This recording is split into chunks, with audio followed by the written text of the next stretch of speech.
बाबू साहब तक तमाम ट्रैफिक के लिए हर किस्म की ट्रैफिक के लिए रास्ते जो है बिल्कुल क्लियर है। बिस्मिल्लाहिर्रहमानिर्रहीम। बहुत से दोस्त मेरे से पूछ रहे हैं कि चलास के हवाले से रोड के क्या हालात है, तो उनको एक नई अपडेट दे दूं। उसमें से मेरे कुछ लोग जो कराची के भी है, इस टाइम वो बालाकोट बैठे हुए वेट कर रहे हैं और कुछ अपने घरों में बैठे हुए हैं, तो उनके लिए पैगाम है अभी कोशिश करें कि अब रुके थोड़ा सा। लेकिन जो चलास का जो रोड के हवाले से है वो इंशाल्लाह कल तक रोड वो खुल जाएंगे, क्योंकि जलखड़ में मेरी बात हो चुकी है वही साहब से। तो इंशाल्लाह अभी उनकी मैं वीडियो आपको दिखाने वाला हूँ जिसमें वो पैगाम दे रहे हैं कि रोड के हवाले से।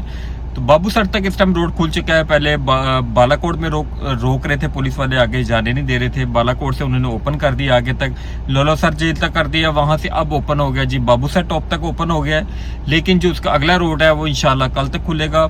अभी वही साहब की वीडियो आपको दिखाते हैं और कोशिश करें कि थोड़ा सा रुक जाए। मैं तो इंशाल्लाह निकलूंगा, एक दिन के बाद निकलूंगा, ताकि आप लोग को नई अपडेट दे सकूँ। चला जाके वहां से लाइव वीडियो आपको दूंगा और आपको बताऊंगा कि इस रोड के भी इस टाइम क्या हालात है।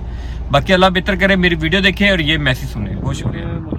आपसे जलखाड़ वैली रोड से रास्ते के हवाले से आपको अपडेट दे रहे हैं कि जी बाबू साहब तक तमाम ट्रैफिक के लिए हर किस्म की ट्रैफिक के लिए रास्ते जो है बिल्कुल क्लियर है।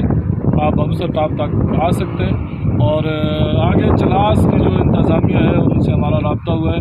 तो कल तकरीबन 27 तारीख को अगले सारे रास्ते क्लियर कर दिए जाएंगे।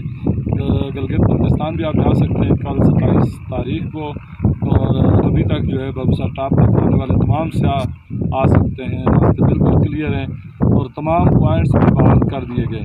सारे पॉइंट्स पर आप जा सकते हैं और कल जो है आप गिलगित बल्तिस्तान की तरफ जा सकेंगे। बहुत शुक्रिया।